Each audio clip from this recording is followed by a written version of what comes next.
ಮಹಾ ಸಂತ ಇದ್ದ. ಆತನ ಹೆಸರು ಸಂತ ತುಕಾರಾಮ್. ಏನು ಶ್ರೇಷ್ಠವಾಗಿರ್ತಕ್ಕಂಥ ಮಹಾತ್ಮ. ಬಹಳ ಸರಳ ಸಜ್ಜನಿಕೆ ಬದುಕಿತ್ತು ಸಂತ ತುಕಾರಾಮ್ ಅವರು. ಆತನ ಬದುಕು ಮೊದಲು ಹೇಗಿತ್ತು ಅಂತಂದ್ರೆ ಬಹಳ ಶ್ರೀಮಂತಿಕೆ ವೈಭವ ಇತ್ತು. ಯಾವುದು? ಸಂತ ತುಕಾರಾಮ್ ಅವರದು ದೊಡ್ಡ ವೈಭವದ ಶ್ರೀಮಂತಿಕೆ.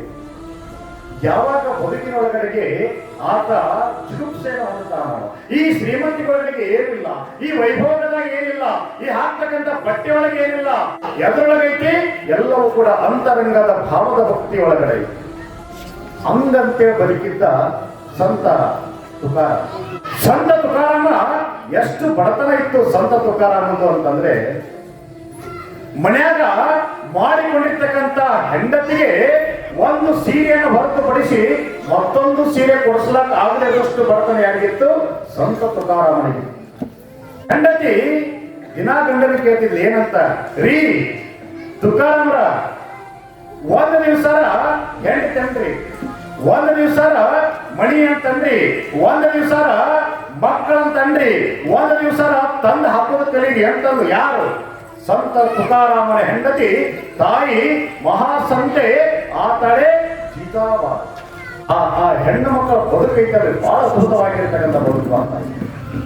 ಜೀಜಾಬಾಯಿ ಕಳೆದಿರ್ತಕ್ಕಂಥ ಬದುಕನ್ನ ಇವತ್ತಿನ ಯಾವ ಹೆಣ್ಣು ಮಕ್ಕಳು ಕೂಡ ಕಳೀಲಿಕ್ಕೆ ಸಾಧ್ಯವಾಗಿರ್ತಕ್ಕಂಥದ್ದು. ಮಾತಾಡಿದ್ರು ಒಂದೋ ಸೀರೆಯಾಗ ಸಾಯಿಬ ಹೇಳಕಟ್ಟೆ ನಾವು ತೆಕ್ಕೆಗಂಟ್ಲೆ ಟ್ರೆಜರಿಯಾಗ ತುಂಬಿದ್ರು ಗಂಡ ಮತ್ತು ಗಂಡಗೆ ಹೇಳ್ತಾರ, ಏನ್ರಿ ಒಂದು ಸೀರೆ ಇಲ್ಲ ನನಗ, ಹಬ್ಬ ಸಮೀಪ ಬರ್ತಿರ್ಬೇಕು. ಅವಾಗ ಒಂದು ಸೀರೆ ಅಂತ ಕಂಪ್ಲೇಂಟ್ ಶುರು ಅವ್ರು ಗಂಡನ ಮ್ಯಾಗ ಟ್ರೆಜರಿ ತುಂಬ್ಯಾವ, ತೆಕ್ಕೆಗಂಟ್ಲೆ ತುಂಬಿರ್ತಾರ. ಆ ತಾಯಿ ಎಂತ ಸೀರೆ ಉಡ್ತಿದ್ದಪ್ಪ ಅಂತಂದ್ರ ಜೀಜಾಬಾಯಿ ದಿಂಡ ಹಾಕಿದ ಸೀರೆ ಉಡ್ತಿದ್ದರು. ದಿಂಡ ಹಾಕಿ ಸೀರೆ ಅಂದ್ರೆ ಗೊತ್ತೈತ, ಅಮ್ಮಗಳಿಗೆ ಬಂದು ಹುಡುಗಿಯಾರ ಪಡೆ ಹುಡುಗಿಯಾಗಿ ಬರ್ತಿದ್ರು ಕಾರ್ಯಕ್ರಮ. ದಿಂಡ ಹಾಕಿದ ಸಾರಿ ಅಂತಂದ್ರ ಅದೇನ್ ಕುಂತ ಹರದು ಸೌದಕ್ಕಿತ್ತಂದ್ರಿ, ಆ ಸೌದನ್ನ ಮತ್ತೆ ಮಡಿಸಿ ಅದನ್ನ ಹೊಲದಾಕಿ ಆ ಹೊರಕ ಸೀರೆಯನ್ನು ಹೊರದಾಕಿ ಮತ್ತೆ ವಾಪಸ್ ಕೊಡ್ತಿದ್ರಲ್ಲ, ಅದನ್ನ ದಿಂಡ ಹಾಕಿದ ಸಾರಿ ಅಂತ ಕರೀತಾರೆ, ಸೀರೆ ಅಂತ ಕರೀತಾರೆ. ಆ ತಾಯಿ ದಿಂಡ ಹಾಕಿದ ಸೀರೆ ಹಾಕೊಂಡು ಬದುಕು ಕಲಿತು. ಒಂದು ಸಾರಿ ಮುತ್ತೈದ ತನಕ ಓಣ್ಯಾಗ ಕರೆದ್ರಿ ಆ ತಾಯಿಯನ್ನ. ಮುತ್ತೈದ ತನಕ ಹೋಗ್ಬೇಕಾಗಿತ್ತು ಅಂತಂದ್ರ ಏನ್ ಮಾಡಬೇಕ್ರಿ? ನಾವು ಚಲೋ ಸೀರೆನ ಉಟ್ಕೊಂಡು ಹೋಗ್ಬೇಕು. ಹರಕ್ ಸೀರೆ ಉಟ್ಕೊಂಡು ಹೋಗೋದು ಮುತ್ತೈದ ತನಕ. ಅಲ್ಲಿ ಓಡ್ಯಾಕ ಕರೆದ್ರೆ ಹೆಣ್ಮಕ್ಳು ಯಾವ ಬಾರವಾ ನಿನಗ ಮುತ್ತೈದನ ಕರೆಯಾಕ ಬಂದ್ರೆ ಅಂತ ಹೇಳ್ಬೇಕು. ಹೆಣ್ಮಗಳು ಕರೆದು ಆದ್ಲು ಗಂಡನಂತೆ ಕುಂತಿದ್ಲು. ಗಂಡ ಹೆಂಡತಿಯ ಕಡೆಗೆ ಒಂದಿಷ್ಟು ಕೂಡ ಆತನಿಗೆ ಪರಿವೇ ಇರಲಿಲ್ಲ. ಆತನ ಪರಿವು ಯಾವ ಕಡೆ ಇತ್ತಪ್ಪ ಅಂತಂದ್ರ ಸಾಕ್ಷಾತ್ ಪಾಂಡುರಂಗನ ಒಲುಮೆಯನ್ನ ಪಡ್ಕೊಳ್ಬೇಕಾಗಿತ್ತು. ಯಾರಿಗೆ? ಸಂತ ತುಕಾರಾಮ. ಸದಾಕಾಲ ಪಾಂಡುರಂಗ ಪಾಂಡುರಂಗ ಪಾಂಡುರಂಗ ಅಂತ ಬಂದು ರೇಟ್ ಪಕ್ಕ ಕುಂತ ರೀ ಸೀರೆಲ್ಲ ಹರಿದು ರೇಸಿ ನನಗ ಮುತ್ತೈತನ ಕರೆದಾರ, ಏನ್ ಮಾಡ್ಲಿ ಅಂತ ಕೇಳಿದ್ರು. ಸಂತ ತುಕಾರಾಮ ಹೇಳ್ತಾನ, ಕರೆದಾರಲ್ಲ ಹೋಗಿ ಬಾ, ಪಾಂಡುರಂಗ ನಮ್ಮ ಜೊತೆಗೆ ನಾನು ಹೋಗ್ಬಿಡಿ ಅಂತಂದ. ಇದ್ರದ್ದು ಏನ್ ಮಾರಿ ಮಣ್ಣ ಕಡೆಗೆ ಇದು ಪಾಂಡುರಂಗ ಪಾಂಡುರಂಗಪ್ಪ ಸೀರೆ ಹರಿದೈತಿ, ಇವಾಗ ಪಾಂಡುರಂಗ ಚಿಂತೈತಿ ಅಂತೇಳಿ ಆಕೆ ಏನ್ ಮಾಡ್ತಾಳ, ಅದ ಹರಿದ ಸೀರೆ ಮೇಲೆ ಅನಿವಾರ್ಯ ಆಯ್ತು. ಮುತ್ತೈತನಂದ್ರೆ ಬಹಳ ಶ್ರೇಷ್ಠವಾಗಿರ್ತಕ್ಕಂಥ ಪರಂಪರೆ ನಮ್ಮ ಸನಾತನ ಒಳಗಡೆಗೆ. ಹೆಣ್ಣು ಮಕ್ಕಳು ಮುತ್ತೈತನ ಕರೆದ್ರೆ ದೊಡ್ಡ ಖುಷಿ ಅವರಿಗೆ, ದೊಡ್ಡ ಎಲ್ಲಿಗದ ಸಂಭ್ರಮ. ಮದುವೆ ಮಾಡೋಕ್ಕೆ ಸಂಭ್ರಮ ಪಡ್ತಾರೆ. ಯಾಕ? ಮುತ್ತೈತನ ಅಂತಕ್ಕಂಥ ಭಾಗ್ಯ ಎಲ್ಲರಿಗೂ ಸಿಗ್ಲಿಕ್ಕೆ ಅಸಾಧ್ಯವಾಗಿರುತ್ತೆ.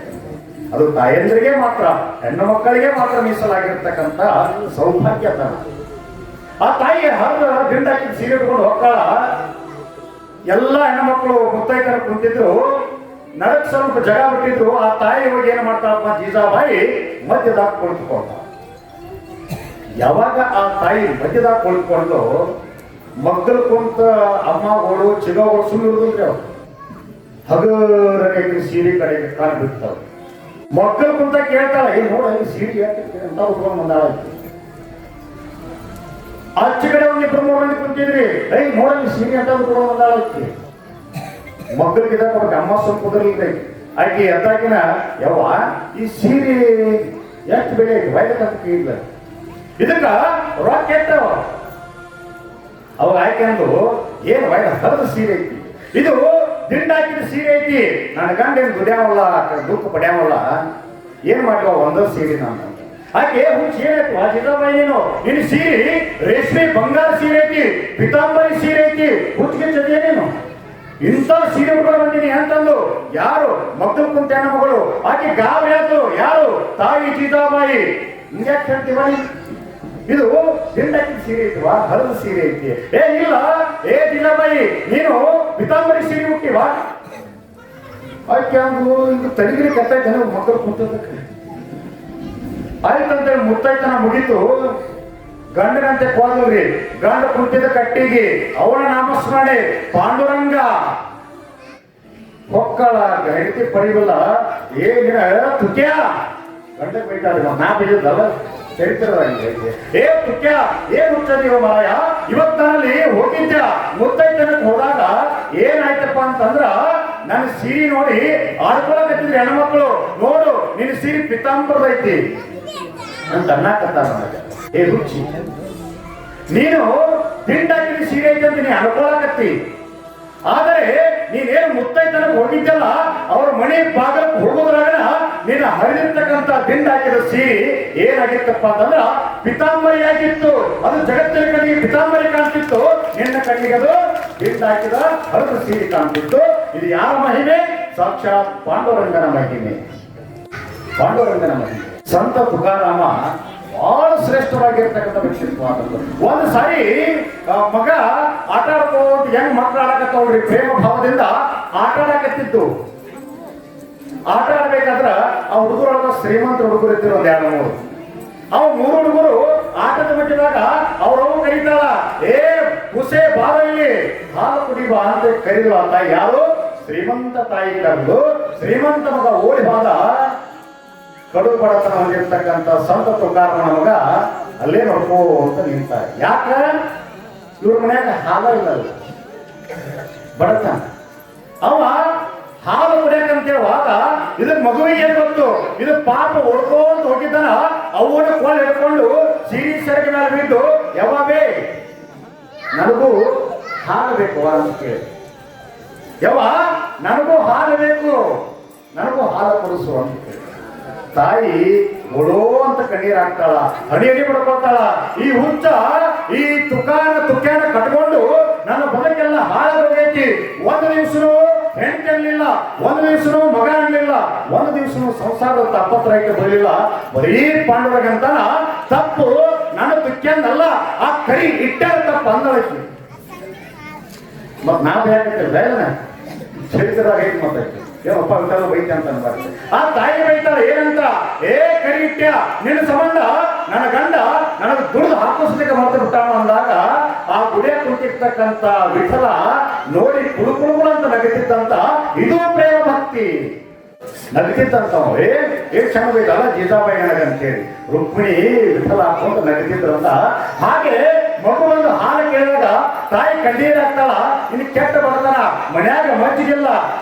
ಮೊಸರಿಲ್ಲ ಹಂಗಲ್ಲ ಹಾಲೆಲ್ಲ ಬರಕ್ ಸಾಧ್ಯ ಕೆಟ್ಟ ಬಡತನ ಅವಾಗ ಆ ತಾಯಿ ಏನ್ ಮಾಡ್ತಾಳಪ್ಪ ಅಂದ್ರ ಒಂದು ಗ್ಲಾಸ್ ತಗೋತಾಳ ಒಳಗೆ ಹೋಗ್ತಾಳ ಜ್ವಾಳ ಬಿಟ್ಟು ಸ್ವಲ್ಪ ಉಳಿದಿತ್ತು ಆ ಜ್ವಾಳ ಬಿಟ್ಟಾಕ್ತಾಳ ಜ್ವಾಳ ಬಿಟ್ಟದಾಗ ಒಂದು ಗ್ಲಾಸ್ ನೀರು ಹಾಕ್ತಾಳ ಹಾಕಿ ಎರಡೂ ಕಲಿಸಿಗೆ ಏನ್ ಮಾಡ್ತಾಳ ಏಪ್ಪ ಬಾರೋಣ ಕಂದ ಮಗಳನ್ನ ಕರ್ಕೊಂಡು ತೊಡಿ ಮೇಲೆ ಕುದಿಸ್ಕೊಂಡು ತಾಯಿ ಏನ್ ಮಾಡ್ತಾಳಪ್ಪ ಅಂತಂದ್ರ ಆ ಹಾಲು ಏನಿತ್ತಲ್ರಿ ಅದೇನ್ ಜ್ವಾಳದಿಂದ ಮಾಡಿದ್ವಲ್ಲ ಆ ನೀರನ್ನ ಏನ್ ಮಾಡ್ತಾಳ ಮಗುವಿಗೆ ಕೊಡ್ತಾಳ ಮಗನಿಗೆ ಕೈ ಹಿಡ್ಕೊಳ್ತಾನ ಇದು ಹಾಲು ಏನು ಕೇಳ್ತು ಮಗುವುದು ಇದು ಹಾಲೇನು ಹೂಯಪ್ಪ ಇದು ಹಾಲ ಕುಡಿ ಅಂತಂದು ತಾಯಿ ಕಣ್ಣೀರ ಧಾರೆ ಅಂದು ಬಾಳ ಕಣ್ಣೀರ ಬರಾಕತ್ತವ ತಾಯಿ ಹೊಟ್ಟೆಗೆ ಸಂಟಾಗತೈತಿ ನಾನು ನನ್ನ ಮಗನಿಗೆ ಮೋಸ ಮಾಡಿ ಜ್ವಾಳದ ಹಿಟ್ಟಿನ ನೀರು ಕುಡ್ಸಾಕತ್ತಿಲ್ಲ ಅಂತೇಳಿ ಸಂಕಟ ಮಾಡ್ಕೊತಾಳ ಮನಸ್ಸಿ ಮಾಡ್ತಾರೆ ಆಗ ಮಗು ತಾಯಿ ಮೇಲೆ ಪ್ರೇಮ ತಾಯಿ ಏನ್ ಕೊಟ್ಟರು ಕುಡಿಬೇಕಾಗಿರ್ತಕ್ಕಂಥ ಮಗನ ಧರ್ಮ ತಗೊಂಡು ಮಗ ಅರ್ಧ ಗ್ಲಾಸ್ ಕುಡಿತಾನ್ರಿ ಅರ್ಧ ಗ್ಲಾಸ್ ಕುಡಿದ್ರಾಗ ಆ ಶ್ರೀಮಂತರ ಏನು ಇದ್ದಲ್ಲ ವಾಪಸ್ ಮನೆಗೆ ಬಂದ ಬಾಲಗೆರೆ ಅಂತ ಕರೆದ ಅವ್ ಏನ್ ಅರ್ಧ ಹಾಲು ಕುಡಿದಿದ್ದಲ್ಲ ಅಲ್ಲೇ ಅರ್ಧ ಗ್ಲಾಸ್ ಇಟ್ಟ ಸೀದಾ ಮತ್ತೆ ಆಟಕ್ಕೆ ಹೋದ ಅಷ್ಟೊತ್ತಿಗೆ ಬಂದ್ರಿವ ಜೈ ಪಾಂಡುರಂಗ ಅಂತೇಳಿ ಹೆಂಡತಿ ಬೈಯಾಕತ್ ಬದಕ ಬಂತು ನೋಡಿ ಕೈ ಮಾಡಿದ್ರು ಸುಖ್ಯ ಬಾ ಕುಂದ್ರಮ್ಮ ಸಿಟಿ ಬಾಯಿಲಿ ನಿನ್ನ ಸಂಬಂಧ ನನಗೆ ಸಾಕಾಗೋಯ್ತಿ ನನ್ನ ಮಗ ಇವತ್ತು ಎಂದು ಕೇಳಿರ್ತಕ್ಕಂಥ ಮಗ ನನಗೆ ಹಾಲು ಕೇಳಿದ ನಾ ಏನ್ ಮಾಡ್ಲು ತುಕ್ಯ ಅಂತೇಳಿ ಗಂಡನ ಬೈಯಾಕತ್ತಿದ್ದು ಅದನ್ನೇನು ತಲೆ ಹಾಕೋತಿರ್ಲಿಲ್ಲವ ಅವರ ನಾಮಸ್ಮರಣೆ ಬರೀ ಪಾಂಡುರಂಗ ಪಾಂಡುರಂಗ ಪಾಂಡುರಂಗ ಬಂದ ಆಕೇನ ಮಗು ಹಾಲು ಬಿಟ್ಟಿತ್ತಲ್ರಿ, ಕುಡಿದು ಅರ್ಧ ಗ್ಲಾಸ್ ಬಿಟ್ಟಿತ್ತಲ್ಲ, ಅದ್ರ ಮಕ್ಕಳು ಕುಂತ ತಿದ್ದದ ಹಿಂಗ ನೋಡ್ತಾನು, ಅದ್ರಾಗ ಹಾಲು ಕೈಯಾಗಿ ನೋಡ್ತಾನು. ಏ ಜಿಜಾಬಾಯಿ ಬಾಯಿ ಅಂತ ಕರೆದ ಹೆಂಡ್ತಿನ, ಯಾಕಪ್ಪ ಮತ್ತೇನ್ ಹೇಳಿ ಅಂತಂದಕ್ಕೆ, ಮತ್ತೇನಿಲ್ಲ ನಮ್ಮ ಮನ್ಯಾಗ ನೀರು ಸಿಗುದ ಅಪರೂಪಯವ, ಹಾಲೆಲ್ಲಿನ ಬಂತು ಅಂತ ಕೇಳಿದವ. ಏ ಹುಚ್ಚ ತುಕಾರಾಮ, ಅದು ಹಾಲಲ್ಲೋ ಮನೆಯ, ಅದು ಜ್ವಾಳ ಹಿಟ್ಟು ಕಲ್ಸಿರ್ತಕ್ಕಂಥ ನೀರೈತಿ, ಹಾಲು ಬಂದಾಗ ಏ ಜಿಜಾಬಾಯಿ ಹುಚ್ಚದೇನು ತಗೋಯ್ನು ನೋಡು ಕುಡಿ ಅಂತ ಕೊಟ್ಟ. ಆ ತಾಯಿ ಕುಡಿದು ನೋಡಿದ್ರ ಅದೇನಾಗಿತ್ತು, ಜ್ವಾಳ ಹಿಟ್ಟೋಗಿ ಹಾಲಾಗಿ ಪರಿವರ್ತನೆ ಆಗಿತ್ತು, ಸಾಕ್ಷಾತ್ ಪಾಂಡವರನ್ನಾಗಿತ್ತು. ಇದು ಭಕ್ತಿ. ನಾವು ಭಕ್ತಿ ಮಾಡಬೇಕಾಗಿತ್ತು ಅದಕ್ಕ ನಮ್ಮ ಬದುಕು ಶರಣರ, ಸಂತರ, ಯೋಗಿಗಳ, ತಪಸ್ವಿಗಳ ಜೊತೆಗೆ ಈ ಶರೀರ ಇತ್ತು ಅಂತಂದ್ರ ನಾವು ಎಲ್ಲವನ್ನ ಮಾಡ್ಕೊಂಡು ಬದುಕು ಹೆಂಗಿರುತ್ತೆ. ನಮ್ಮ ಸತ್ಸಂಗ ಯಾರ ಜೊತೆಗಿರಬೇಕು, ನಾವು ಯಾರ ಜೊತೆಗೆ ಬದುಕನ್ನ ಕಳೆದೀವಂದ್ರ ನಮ್ಮ ಬದುಕು ಬಂಗಾರ ಆಗ್ತೈತಿ. ಬದುಕು ಬಂಗಾರ ಆಗ್ಬೇಕಾಗಿತ್ತು ಅಂತಂದ್ರ ಸಂತರ, ಮಹಾಂತರ, ಯೋಗಿಗಳ, ಶರಣರ ಸತ್ಸಂಗ ನಾವು ಮಾಡಿದ್ವಿ ಅಂತಂದ್ರ ನಮ್ಮ ಬದುಕೇನಾಗ್ತೈತ್ರಿ, ವೈಭೋಗ ಆಗ್ತೈತಿ. ನಾವು ಅಂತವ್ರ ಸಂಘ ಮಾಡೋದ್ರಿ, ಕುಡಿಯೋರ ಸಂಘ ಮಾಡ್ತೀವಿ, ಗುಟ್ಕ ತಿನ್ನೋರ ಸಂಘ ಮಾಡ್ತೀವಿ, ಚಾಡಿ ಹೇಳೋರ ಸಂಘ ಮಾಡ್ತೀವಿ, ಮಣಿ ಮುರಿಯೋರ ಸಂಘ ಮಾಡ್ತೀವಿ, ಒಂದೆರಡು ಸಂಘ ಮಾಡೋದಿಲ್ಲ. ನಾವು ಇಂಥ ಎಲ್ಲ ಸಂಘ ಇದ್ದಾಗ ಒಳಗಡೆಗೆ ಸಂಗಮನಾಥ ಬರ್ಲಿಕ್ಕೆ ಹೇಗೆ ಸಾಧ್ಯ?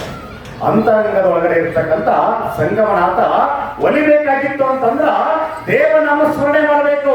ಸದಾಕಾಲ ಶ್ರೀರಾಮ್ ಜಯರಾಮ್ ಅಂತೇಳಿ ರಾಮನ ಜಪ ಮಾಡಿದ್ವಿ ಅಂತಂದ್ರ ಹನುಮಂತ ನಾವು ಒಲಿತಾನೆ. ಏನು ಶ್ರೇಷ್ಠವಾಗಿರ್ತಕ್ಕಂಥ ಭಕ್ತಿ ನೋಡಿ. ನಾವು ಜಯ ನಮನ ಅಂದ್ರೆ ಹನುಮಂತ ಬರೋದಿಲ್ಲ, ಜೈ ಶ್ರೀರಾಮ್ ಅಂದ್ರ ಹನುಮ ನಮಗ ದರ್ಶನ ಮಾಡ್ತಾನ. ಇದು ಶ್ರೇಷ್ಠವಾಗಿರ್ತಕ್ಕಂಥ ಪರಂಪರೆ, ಗುರು ಶಿಷ್ಯರ ಪರಂಪರೆ, ಶರಣರ ಪರಂಪರೆ, ಯೋಗಿಗಳ ಪರಂಪರೆ, ಸತ್ಸಂಗದ ಪರಂಪರೆ. ಇದೆಲ್ಲವನ್ನ ಬದುಕಿನೊಳಗೆ ಅಳವಡಿಸಿಕೊಂಡೆ ಅಂತಂದ್ರ ಬದುಕೇನಾಗ್ತೈತ್ರಿ, ಬಂಗಾರ ಆಗೋದ್ರಲ್ಲಿ ಎರಡು ಮಾತಿಲ್ಲ. ಬದುಕು ಸಿಂಗಾರ ಆಗೋದ್ರೊಳಗೆ ಎರಡು ಮಾತಿಲ್ಲ.